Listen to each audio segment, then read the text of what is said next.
पुन्हा एकदा स्वागत करतो आजच्या नवीन व्हिडिओमध्ये।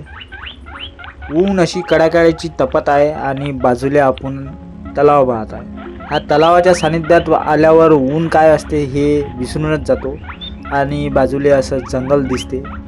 हा जंगलात विविध अशा औषधोपचार वनस्पती आहे। तर आज आपण जंगल भाग 2 यामध्ये या जंगलातील जे वनस्पती आहे त्याच्याबद्दल मी तुम्हाला माहिती सांगणार आहे।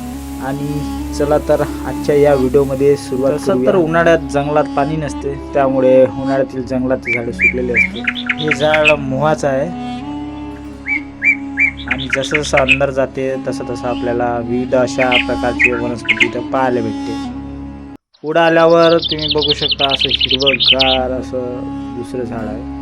हा जंगलात प्रामुख्याने साग आढळतो आणि सागाचे लाकूड अत्यंत मजबूत मानले जाते आणि टिकाऊ मानले जाते। जसं जसं मी अंदर जात आहोत तसं तसं मला वेगवेगळ्या प्रकारच्या वनस्पती दिसत आहे। प्रामुख्याने इथे विविध प्रकारचे झाडं आढळते, जसे पिंपळाचं झाड आहे, वडाचं झाड आहे, टिंबुर्णीचं झाड आहे, उंबरीचं झाड आहे। माझ्या बाजूलाच उंबरीचं झाड दिसलं मला।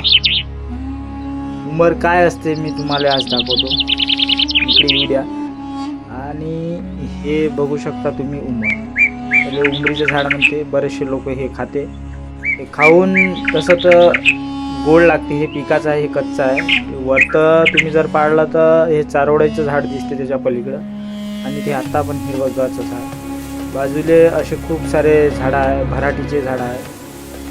आणि इकडे जर पाहिलं तर आपल्याला खूप सारे सागाचे झाडं दिसतात। जंगलात तसे मोहाचे झाडं सुद्धा आढळते। मोहाच्या फुलापासून येथील लोक काही मद्य बनवतात। हे मोहाचे झाडं पाहू शकते आणि खाद्यपदार्थ सुद्धा बनवले जाते। मोहाच्या बियापासून तेल पण काढते। या बाजूलेच आपल्याला टेकडी दिसते, त्या टेकड्याच्या बाजूला आपल्याला तळं दिसते। चला तर आपण तुम्हाला तळं दाखवतो।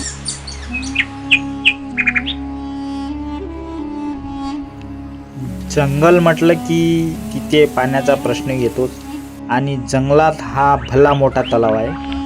जंगलातील तलाव हा केवळ तलाव नसून तो हजारो जीवजंतूचे आणि प्राण्याचे घर असतो।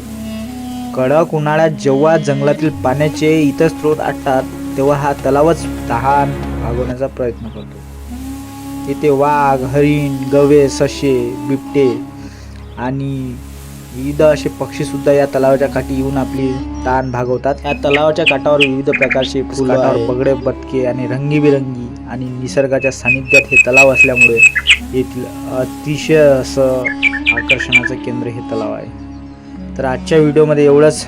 भेटूया नवीन व्हिडिओमध्ये नवीन माहितीसोबत। तोपर्यंत